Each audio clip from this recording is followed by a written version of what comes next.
बच्चों, आप सभी लोगों का ग्लोबल ITI यूट्यूब चैनल में स्वागत है।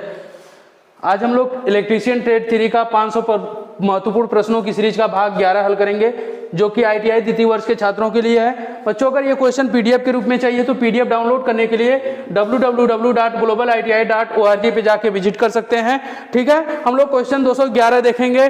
211 नंबर क्वेश्चन देखेंगे। क्या रहा है? 3 कला मोटर स्टेटर बाइंडिंग में आंतरिक ग्लाउलर परीक्षण करते समय हेक्सा ब्लेड रखकर लघुपतित कुंडली दोष क्या प्रदर्शित करता है? कह रहा है कि आंतरिक ग्लाउलर परीक्षण करते समय हेक्सा ब्लेड को हम क्या करते हैं, लघु जो पतित बाइंडिंग होती है हम उसके ऊपर रखते जाते हैं, मतलब बाइंडिंग के ऊपर हम रखते जाएंगे। और जब बाइंडिंग के ऊपर हम हेक्सा ब्लेड को रखेंगे तो जहां पर शॉर्ट सर्किट होता है ये क्या करने लगता है, हेक्सा ब्लेड कंपन करने लगता है। उस स्थान पे क्या करने लगता है, ये जहां पर शॉर्ट सर्किट होगा वहां पर ये क्या करने लगेगा, कंपन करने लगेगा। ऑप्शन देख लेते हैं क्या?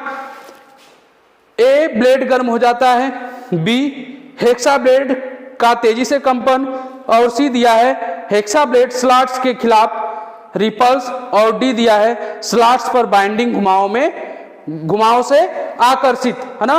तो ये क्या होगा, जहां पर शॉर्ट सर्किट होगी हम उस बाइंडिंग के प्रत्येक जगह इसको रखेंगे, लेकिन जहां पर शॉर्ट सर्किट होगी ये क्या करने लगेगा, वहां पर ये क्या करने लगता है, तेजी से कंपन करने लगता है। तो ऑप्शन नंबर हमारा क्या होगा, बी सही है, हेक्सा ब्लेड का तेजी से कंपन होता है। ठीक है, अगला क्वेश्चन देखेंगे। एकल चरण प्रेरण मोटर का कार्य सिद्धांत क्या है ना? ए दिया है लेंज का नियम, बी दिया है जूल का नियम, और सी दिया है फैराडे के विद्युत अपघटन का नियम, और डी दिया है फैराडे के विद्युत चुंबकीय प्रेरण का नियम। तो जो हमारा एकल कला प्रेरण मोटर होता है उसका जो कार्य सिद्धांत होता है वो लेंज का नियम होता है। कुछ लोगों को डाउट होता है कि फैराडे के विद्युत चुंबकीय प्रेरण का नियम, तो विद्युत चुंबकीय प्रेरण में होता क्या है समझिएगा कि हम जैसे स्टेटर को क्या करते हैं, एसी मोटर में क्या करते हैं, सप्लाई देते हैं, तो इसमें रोटेटिंग मैग्नेटिक फील्ड उत्पन्न होता है, और यहाँ पर क्या होता है कि इसमें भी क्या होता है, ईएमएफ उत्पन्न होता है, और उसके फलस्वरूप करंट फ्लो करती है, और ये इस पर एक टार्क काम करने लगता है और ये घूमने लगता है। ये फैराडे का विद्युत चुंबकीय प्रेरण नियम है। लेकिन इसमें क्या होता है, एकल चरण प्रेरण मोटर जो होती है तो उसमें क्या होता है कि ईएमएफ तो जरूर उत्पन्न होता है, लेकिन क्या होता है उसके बाद इस पर यह गति नहीं करता है, क्योंकि जड़त्व के कारण या जड़त्व का नियम के कारण क्या होता है कि ये क्या करता है कि उस क्षण के लिए ना, जैसे हम करते क्या है कि जब फैराडे का विद्युत चुंबकीय प्रेरण का नियम कुछ लोग समझते हैं, लेकिन है क्या ओरिजिनल लेंज का नियम पर यह काम करता है। होता क्या है कि उस समय क्या होता है कि इस पर जड़त्व के कारण, है ना, इसमें क्या होता है एक टार्क काम करेगा, जिसके फलस्वरूप, है ना, जिस मतलब कह सकते हैं कि जिस बल के कारण इसका रोटर क्या करता है, घूमता है, उसी बल का ये क्या करता है, विरोध करता है। तो यहाँ पे ए क्या होगा, लेंज का नियम होगा। ठीक है, ऑप्शन नंबर ए हमारा क्या होगा, सही होगा। ठीक है, अगला क्वेश्चन देखेंगे।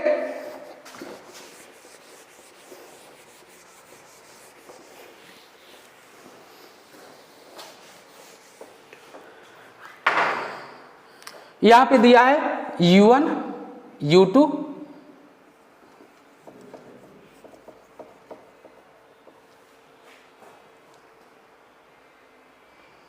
ये देखिए Z1 Z2 है, और ये हमारा क्या है U1 और U2 है। ये हमारी स्टार्टिंग बाइंडिंग है, ये हमारी क्या है रनिंग बाइंडिंग है। Z1 Z2 क्या है, ये हमारी स्टार्टिंग बाइंडिंग है। पूछ रहा है सिंगल फेज मोटर का क्या नाम है, ये हमारी स्टार्टिंग बाइंडिंग है, ये हमारी क्या है रनिंग बाइंडिंग।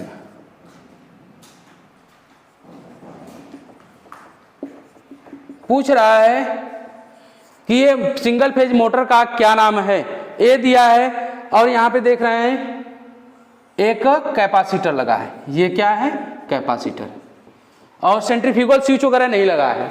तो ये क्या होगी, कैपेसिटर क्या है, अस्थाई है, तो ये अस्थाई संधारित्र मोटर भी इसको हम बोलते हैं। ए दिया है अस्थाई संधारित्र मोटर, बी दिया है induction start capacitor run motor, C दिया है capacitor start capacitor run motor, और डी दिया है capacitor start induction run motor. तो ये जो हमारी होती है अस्थाई कैपेसिटर मोटर होती है। चूंकि इसकी सीरीज में क्या है, इसकी मतलब स्टार्टिंग वाइंडिंग के सीरीज में कैपेसिटर क्या होता है, परमानेंट जुड़ा होता है। तो ये जो मोटर होती है वो क्या होती है, अस्थाई संधारित्र मोटर होती है। ठीक है, अगला क्वेश्चन देखेंगे।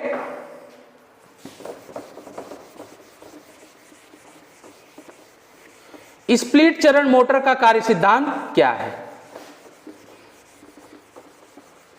स्प्लिट का मतलब होता है कि हमारी जो होता है क्या, कि जो हमारी सिंगल फेज मोटर होती है ना, जब सिंगल फेज मोटर होगी तो जो सिंगल फेज के लिए बाइंडिंग होती है उसमें रोटेटिंग मैग्नेटिक फील्ड उत्पन्न नहीं होता है। तो उसमें करते क्या है कि हम एक ही बाइंडिंग को दो भागों में क्या करते हैं, डिस्ट्रीब्यूट कर देते हैं, बांट देते हैं, जिससे क्या होता है कि रोटेटिंग मैग्नेटिक फील्ड क्या होता है, काम करता है, जिसके फलस्वरूप हमारा रोटर क्या करने लगता है, गति करने लगता है। तो उसी की बात कर रहा है कि स्प्लिट चरण मोटर का कार्य सिद्धांत क्या है। तो जो सिंगल फेज मोटर का कार्य सिद्धांत होता है ना, वही हमारा क्या है, स्प्लिट फेज इंडक्शन मोटर का सिद्धांत है। क्योंकि सिंगल फेज मोटर ही तो स्प्लिट चरण मोटर होती है। तो यहां पे क्या है, लेंज का नियम है। ठीक है, अगला क्वेश्चन देखेंगे।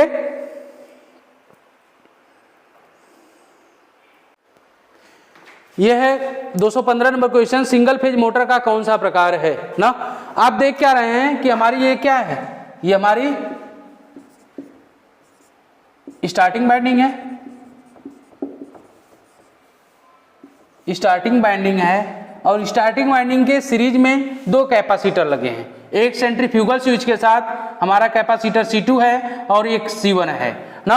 आप देखिए होता क्या है कि जब हमारी स्टार्टिंग के समय होता क्या है कि जब हमारी मोटर ना 75% स्पीड प्राप्त कर लेती है, उस कंडीशन में होता है क्या है कि जो सेंट्रीफ्यूगल स्विच के साथ कैपेसिटर C2 जुड़ा है वो क्या होता है, सप्लाई लाइन से डिस्कनेक्ट हो जाता है, और हमारी कैपेसिटर C1 के साथ हमारी मोटर क्या होती है, रन करती है। तो इस प्रकार की जो मोटर होती है वो हमारी होती है capacitor start capacitor run motor होती है। तो ऑप्शन देख लेते हैं, ए क्या दिया है, यूनिवर्सल मोटर दिया है, और बी दिया है अस्थायी संधारित्र, और सी दिया है capacitor start induction run motor, और डी दिया है capacitor start capacitor run motor. तो हमारी जो मोटर है वो क्या है, capacitor start capacitor run motor. तो ऑप्शन नंबर हमारा डी क्या है, सही है। ठीक है, अगला क्वेश्चन देखेंगे।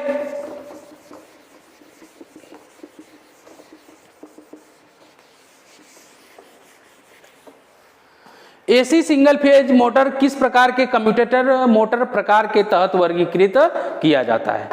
कम्यूटेटर मोटर के तहत दो प्रकार की मोटरें होती हैं। एक हमारी जो होती है रिपल्सन मोटर होती है, एक हमारी जो होती है रिपल्सन मोटर होती है, और जो दूसरी हमारी होती है यूनिवर्सल मोटर होती है, यूनिवर्सल मोटर होती है ना। एक रिपल्सन मोटर होती है और दूसरी क्या होती है, एक हमारी रिपल्सन मोटर होती है और दूसरी क्या होती है, यूनिवर्सल मोटर होती है। तो कह रहा है एसी सिंगल फेज मोटर किस प्रकार को कम्यूटेटर मोटर प्रकार के तहत वर्गीकृत किया जाता है? ए दिया स्टेपर मोटर, बी दिया प्रतिकर्षण मोटर, सी दिया आच्छादित मोटर, आच्छादित पोल मोटर या साइडेड पोल मोटर, और डी दिया है अस्थायी संधारित्र मोटर। तो हमारी कम्यूटेटर मोटर के तहत दो प्रकार की मोटरें होती हैं, रिपल्सन मोटर और यूनिवर्सल मोटर। तो यहाँ पे रिपल्सन मोटर या प्रतिकर्षण मोटर भी कहते हैं। तो ऑप्शन नंबर बी हमारा क्या होगा, सही होगा। अगला क्वेश्चन देखेंगे।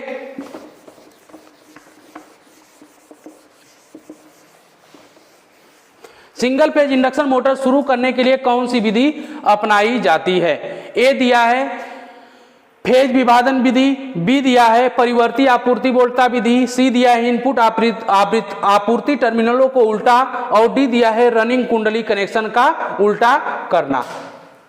बच्चों जो होता है, जो हमारी मोटर होती है तो सिंगल फेज है तो सिंगल फेज के लिए बाइंडिंग करते हैं, लेकिन सिंगल फेज बाइंडिंग पे हमारी मोटर क्या होती है, रन नहीं करती है, क्योंकि रोटेटिंग मैग्नेटिक फील्ड उत्पन्न नहीं होता है। तो रोटेटिंग मैग्नेटिक फील्ड को उत्पन्न करने के लिए क्या करते हैं, बाइंडिंग को दो भागों में बांटते हैं, स्प्लिट करते हैं। तो हम क्या करते हैं, फेज का वहां पे क्या करते हैं, विभाजन करते हैं।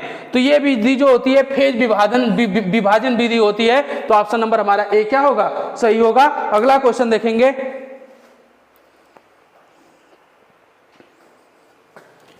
एसी सिंगल फेज मोटर का प्रकार क्या है ना? एसी सिंगल फेज मोटर का प्रकार क्या है? देखिए यहां पर है क्या, ये हमारी स्टार्टिंग बाइंडिंग है ना, स्टार्टिंग बाइंडिंग है। ये इंपॉर्टेंट क्वेश्चन है आईटीआई के लिए, ठीक है, आईटीआई एग्जाम के लिए बहुत इंपॉर्टेंट क्वेश्चन है ना, बाकी कंपटीशन में ऐसे नहीं पूछे जाते हैं।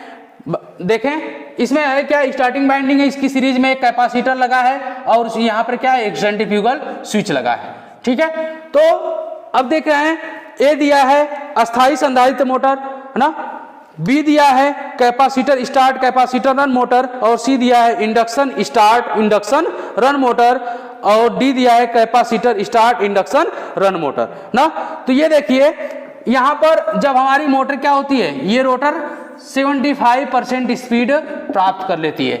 ये क्या करता है, सेंट्रीफ्यूगल स्विच इस कैपेसिटर को स्टार्टिंग बाइंडिंग से क्या कर देता है, अलग कर देता है, और हमारी मोटर क्या होती है, रन करने लगती है बिना कैपेसिटर के, ठीक है। तो उस मोटर को हम कहते हैं capacitor start induction run motor, ठीक है। तो यहाँ पे ऑप्शन नंबर हमारा डी क्या होगा, सही होगा। अगला क्वेश्चन देखेंगे,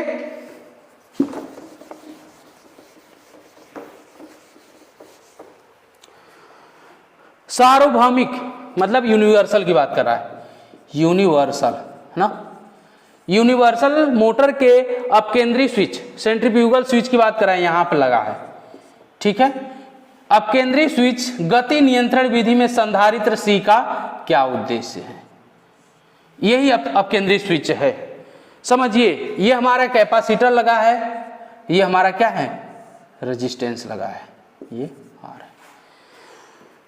देखिए जब हमारा क्या होता है कि हम सप्लाई जब देते हैं तो सेंट्रीफ्यूगल स्विच के माध्यम से इस मोटर में सप्लाई जाती है, लेकिन भार में जब भार हमारा कह सकते हैं पूर्ण लोड ना होके कुछ उससे कम लोड हो तो हमारी क्या होती है, उस कंडीशन में हमारा ये क्या होता है, ये यहां पर क्या करता है, जड़त्व तो काम करता है ना,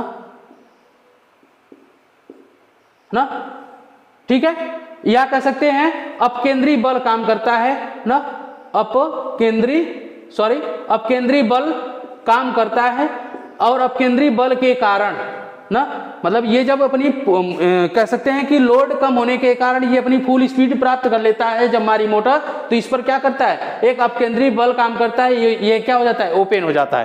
क्या, अपकेंद्री स्विच। जब अपकेंद्री स्विच ओपन हो जाता है उस कंडीशन में सप्लाई कहां से फ्लो होती है, रजिस्टर के माध्यम से।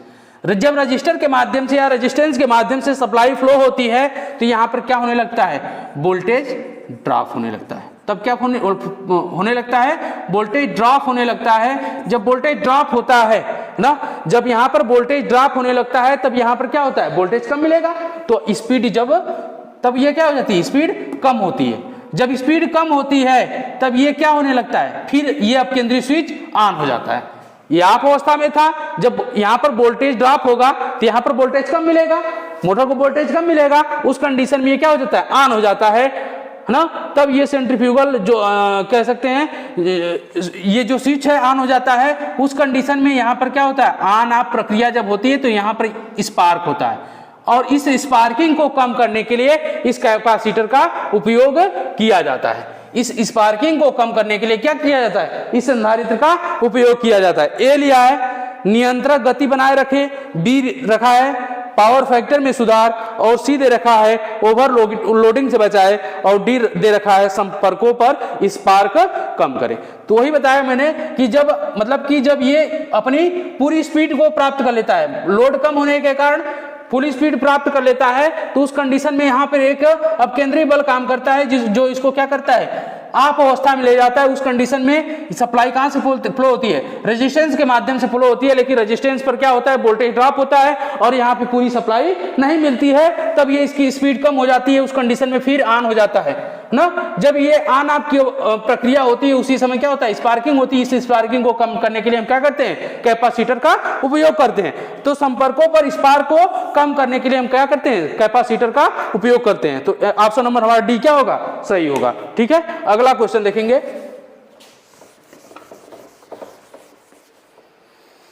समरसीबल पंपों को रीवाइंडिंग करने के लिए करने के लिए प्रकार के बाइंडिंग तार का उपयोग किया जाता है।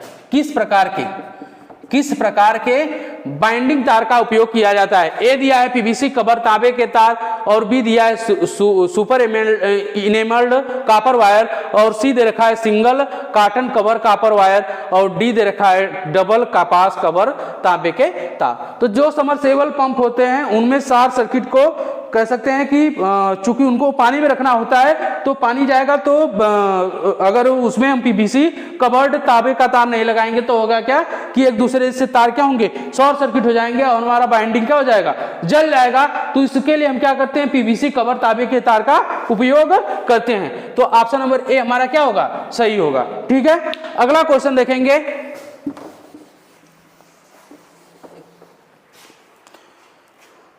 किस प्रकार के एसी सिंगल फेज मोटर में कम स्टार्टिंग टार्क होता है?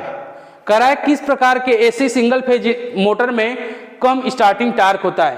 ए दिया है induction start induction run motor, B दे रखा है capacitor start induction run motor, और सी दे रखा है capacitor start capacitor run motor, और डी दे रखा है प्रतिरोध स्टार्ट इंडक्शन रन मोटर। इसी को हम स्प्लिट फेज भी बोलते हैं, स्प्लिट फेज इंडक्शन मोटर भी बोला जाता है। तो प्रतिरोध स्टार्ट इंडक्शन रन मोटर को हम क्या बोलते हैं, split phase induction run motor भी बोलते हैं। और इसी मोटर का जो होता है स्टार्टिंग टार्क क्या होता है, कम होता है। ठीक है, तो यहाँ पे ऑप्शन नंबर हमारा डी क्या है, सही है। ठीक है, बाकी capacitor start induction run motor का स्टार्टिंग टार्क अधिक होता है, उसी प्रकार capacitor start capacitor run motor का स्टार्टिंग टार्क अधिक होता है। यहाँ पे कम किसका होता है, प्रतिरोध स्टार्ट इंडक्शन रन मोटर का, या split phase induction run motor का स्टार्टिंग टार्क क्या होता है, कम होता है। अगला क्वेश्चन देखेंगे।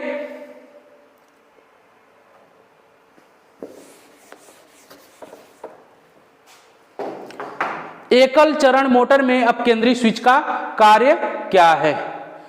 ए दे रखा है निरंतर गति बनाए रखे, बी रखा है आरंभिक बाइंडिंग को विसंयोजित करना, और सी दे रखा है रनिंग बाइंडिंग को विसंयोजित करना, और डी दे रखा है मोटर को ओवरलोडिंग से बचाए ना। तो जो हमारी अपकेंद्री स्विच होती है ना, जो सेंट्रीफ्यूगल स्विच होता है, इसका काम है जब हमारी मोटर 75% स्पीड प्राप्त कर लेती है तब ये क्या करता है, स्टार्टिंग बाइंडिंग को मेन बाइंडिंग से क्या कर देता है, अलग कर देता है ना। क्या काम करता है, स्टार्टिंग बाइंडिंग को मेन बाइंडिंग से क्या करता है, अलग कर देता है, और हमारी मोटर जो होती है वो मेन बाइंडिंग पे कार्य करती है। ठीक है, तो यहाँ पे क्या है, आरंभिक बाइंडिंग स्टार्टिंग बाइंडिंग को विसंयोजित करता है, स्टार्टिंग बाइंडिंग को क्या करता है, विसंयोजित करता है। ठीक है, अगला क्वेश्चन देखेंगे। ऑप्शन नंबर हमारा बी क्या होगा, सही होगा। अगला क्वेश्चन देखेंगे।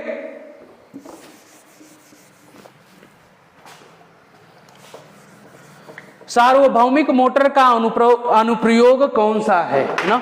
ए दिया है जेट पंप, बी दिया है भोजन मिक्सर, और सी दिया है टेली प्रिंटर, और डी दे रखा है कंप्रेसर ना। तो जो हमारी सार्वभौमिक मोटर होती है उसका उपयोग हम भोजन मिक्सर में करते हैं, और ये एसी और डीसी दोनों सप्लाई पर काम करता है। तो सार्वभौमिक मोटर का जो उपयोग किया जाता है वो कहाँ किया जाता है, भोजन मिक्सर में किया जाता है, और ये एसी और डीसी सप्लाई दोनों पर काम करता है। तो ऑप्शन नंबर बी हमारा क्या होगा, सही होगा। ठीक है, अगला क्वेश्चन देखेंगे बच्चों।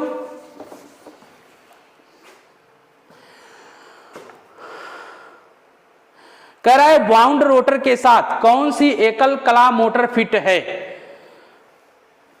ये हमारी रिपल्सन मोटर है, प्रतिकर्षण मोटर ए दिया है प्रतिकर्षण मोटर, बी दिया है आच्छादित पोल मोटर जिसको शेडेड पोल मोटर कहा जाता है, और सी दे रखा है स्थायी संधारित्र मोटर या परमानेंट कैपेसिटर मोटर, और डी दे रखा है संधारित्र प्रारंभ संधारित्र रन मोटर, मतलब capacitor start capacitor run motor. इन मोटरों में हम क्या करते हैं, स्क्वायरल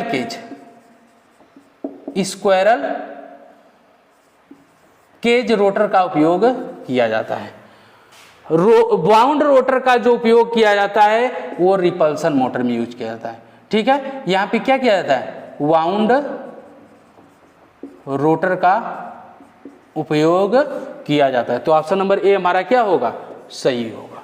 ठीक है, अगला क्वेश्चन देखेंगे।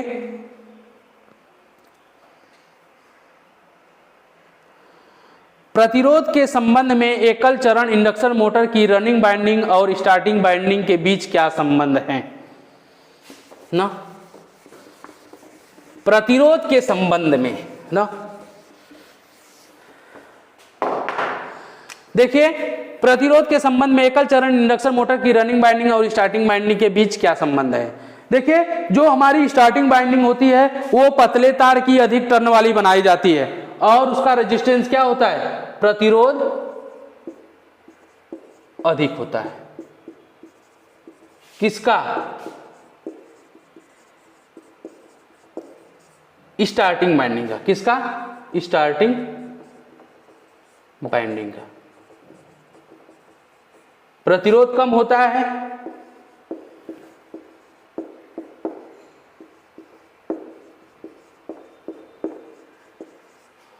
किसका, रनिंग वाइंडिंग का।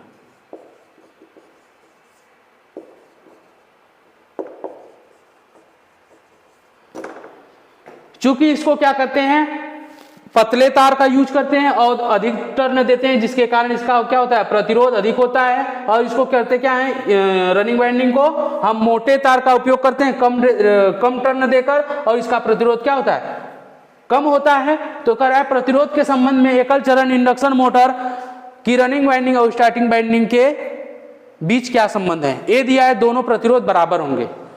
बी दे रखा है रनिंग वाइंडिंग का कम और स्टार्टिंग वाइंडिंग का अधिक, और सी दे रखा है रनिंग वाइंडिंग अधिक और स्टार्टिंग वाइंडिंग कम ना, और डी दे रखा है रनिंग वाइंडिंग कम और स्टार्टिंग वाइंडिंग अनंत ना। तो रनिंग वाइंडिंग का कम होता है और स्टार्टिंग वाइंडिंग का अधिक होता है। ऑप्शन नंबर बी हमारा क्या होगा, सही होगा। अगला क्वेश्चन देखेंगे।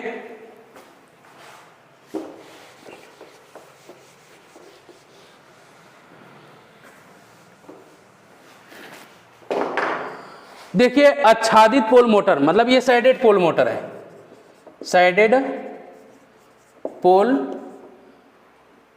मोटर। साइडेड पोल मोटर में यक्स के रूप में चिन्हित भाग का क्या नाम है। देखिए ये हमारा क्या है, ये हमारा इसी भाग का नाम पूछ रहा है, इस वाले का। ठीक है, ये हमारा पूरा पोल है। इसको हम दो भागों में बांटते हैं। एक रिंग डालते हैं जिसको बोलते हैं जब इसको रिंग डाल देते हैं तांबे का, तो ये हो जाता है हमारा क्या, साइडेड पोल हो जाता है। इसको क्या बोलते हैं, साइडेड पोल बोलते हैं। और इसको बोलते हैं, जो बड़ा भाग होता है उसको बोलते हैं सेलिएंट पोल। इसको क्या बोलते हैं, सेलिएंट पोल बोलते हैं, है ना। साइडेड पोल या इसको बोलते हैं साइडेड रिंग भी बोला जाता है। पूछ रहा है चिन्हित भाग का कार्य क्या है। ए दिया है दक्षता बढ़ाए, बी दे रखा है रनिंग गति बनाए रखे, और सी दे रखा है रोटर घुमाव शुरू, और डी दे रखा है चुंबकीय क्षेत्र को मजबूत करे।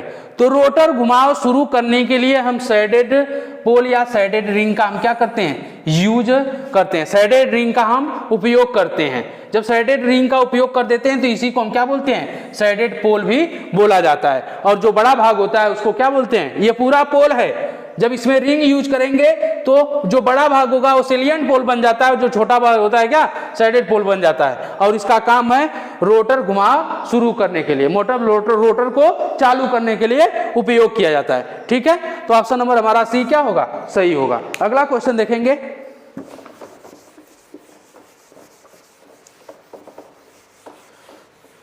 Capacitor start induction run motor के रोटेशनल की दिशा कैसे उलट जाती है। ए दिया है आपूर्ति टर्मिनलों को बदलकर, बी दे रखा है संधारित्र कनेक्शनों को बदलकर, और सी दे रखा है मुख्य बाइंडिंग टर्मिनलों को आपस में बदलकर, और डी दे रखा है दोनों मुख्य और सहायक बाइंडिंग टर्मिनलों को इंटरचेंज करके। देखिए जो capacitor start induction run motor होती है उसके रोटेशन की जो दिशा होती है, मेन बाइंडिंग तथा स्टार्टिंग बाइंडिंग के किन्हीं मतलब दोनों में से एक को बदलकर, उनके टर्मिनलों को बदलकर, चाहे मेन बाइंडिंग का हम बदल दें, चाहे हम क्या करें, मेन बाइंडिंग का बदल दें, या तो क्या करें,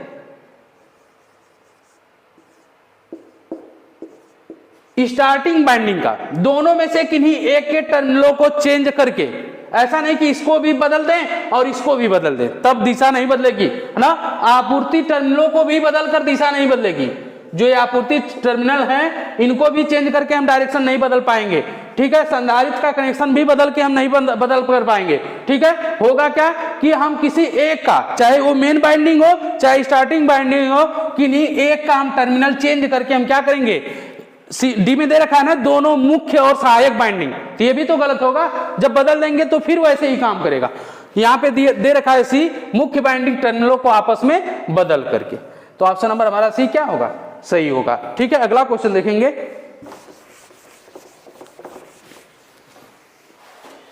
किस एकल कला की मोटर में टेप फील्ड स्पीड कंट्रोल विधि कार्यरत है। ए दिया है यूनिवर्सल मोटर, बी दिया है आच्छादित पोल मोटर, और सी दिया है capacitor start induction run motor, और डी दे रखा है capacitor start capacitor run motor. तो जो हमारी होती है फील्ड स्पीड कंट्रोल विधि का उपयोग हम कहां करते हैं, यूनिवर्सल मोटर में किया जाता है, ठीक है। अगला क्वेश्चन है,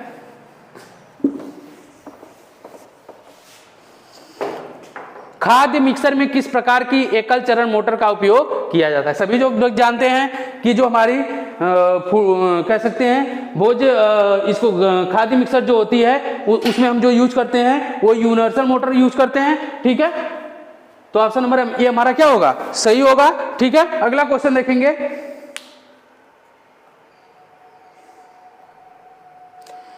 एकल चरण प्रेरण मोटर की स्टार्टिंग और रनिंग बाइंडिंग के बीच कोणीय विस्थापन क्या है। अगर ये हमारी क्या है, ये मान लीजिए हमारी क्या है, रनिंग बाइंडिंग है, और ये हमारी स्टार्टिंग बाइंडिंग है, तो इनके बीच जो विस्थापन होता है वो कितना होता है, 90 डिग्री होता है, U1 U2 ना, ठीक है।